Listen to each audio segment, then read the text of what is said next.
আসসালামু আলাইকুম, beauty and cooking রেসিপিতে সকলকে স্বাগতম জানাচ্ছি। আজকে আমি একটি মজাদার রেসিপি নিয়ে এসেছি, সেটা হচ্ছে মসুর ডালের ভর্তা। মসুর ডালের ভর্তা তৈরি করতে কী কী লাগছে চলুন বন্ধুরা দেখিয়ে দিচ্ছি আপনাদেরকে। হাঁড়ি বসিয়ে দিয়েছি, এখানে আমি কিছু মসুর ডাল এক মুঠোর মতো আগে থেকে ভিজিয়ে রেখেছিলাম, মসুর ডালগুলো দিয়ে দিচ্ছি হাঁড়িতে।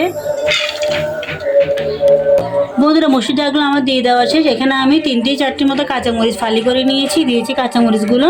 আর দিয়ে দেবো এখানে আমি সামান্য একটু হলুদের গুঁড়ো দিয়ে দিচ্ছি,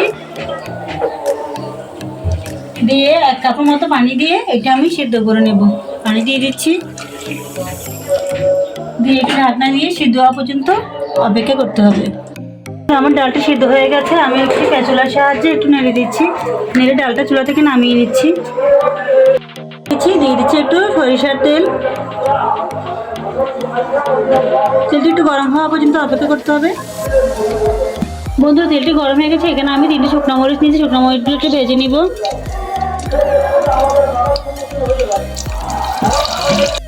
একটু তুলে নিচ্ছি এটা চাটনির সাহায্যে। এবার আমি এখানে দিয়ে দিচ্ছি একটু টমেটো নিয়েছি, টমেটোগুলো একটু তেলে ভেজে নিব। আর এখানে আমি আগে থেকে রান্না করা মাছ ছিল, রুই মাছ একটু পিস ছিল, পিসটা আমি দিয়ে দিচ্ছি, এটাও একটু ভেজে নিচ্ছি, রান্না দিয়ে ভেজে দিচ্ছি। আমি টমেটো একটু ভেজে দিচ্ছি। আর এই মাছটা আমার ভাজা হয়ে গেছে, মাছটা আপনার আগে রান্না করা ছিল, এগুলো অতটা ভাজা করার দরকার নেই। মাছটা তুলে নিলাম আমি। এবার আমি একটি দিচ্ছি পেঁয়াজ, এখানে মাঝে দিচ্ছি পেঁয়াজ কুচি করে নিয়েছি। বন্ধুরা পেঁয়াজটা একটু হালকা ভেজে নিব তেলের মধ্যে, একটু হালকা নেড়ে ভেজে নিচ্ছি, ঢাকনা দিয়ে দিচ্ছি। টমেটো এবং পেঁয়াজটা ভাজা হয়ে গেছে, আমি স্প্যাচুলার সাহায্যে একটু নেড়ে দিচ্ছি, নেড়ে এটি ঠান্ডা করে আমি ভর্তা তৈরি করে দেখাবো আপনাদেরকে। সবকটি উপকরণ ঠান্ডা হয়ে গেছে, এবার আমি ভর্তাটা তৈরি করে দেখাবো। বন্ধুরা এখানে আমি মসুর ডালটা ঠান্ডা হয়ে গেছে, এবার আমি কাঁচামরিচগুলো একটু হাতের সাহায্যে চটকে নিচ্ছি। বন্ধুরা কাঁচামরিচগুলো আমার চটকানো শেষ, এবার আমি শুকনো মরিচগুলো যেটা ভেজে নিয়েছি এটা একটু হাতের সাহায্যে চটকে নিচ্ছি।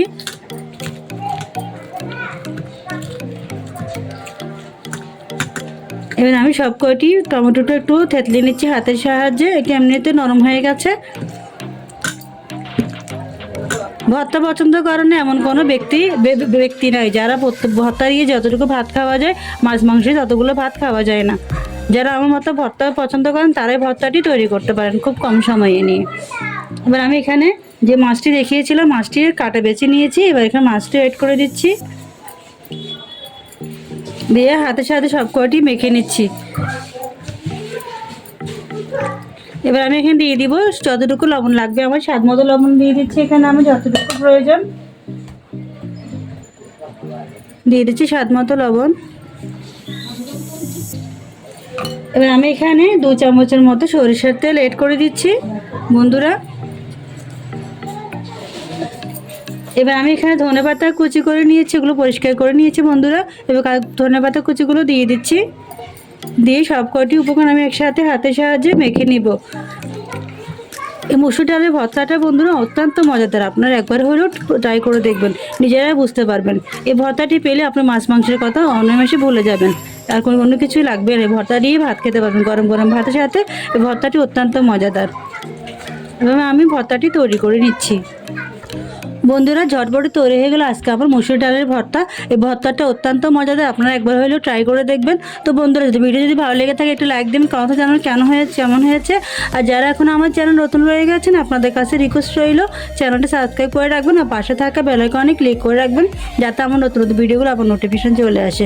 তো বন্ধুরা আজকের মতো বিদায় নিচ্ছি, দেখা হবে আবার নতুন কোনো ভিডিওতে। আল্লাহ হাফিজ।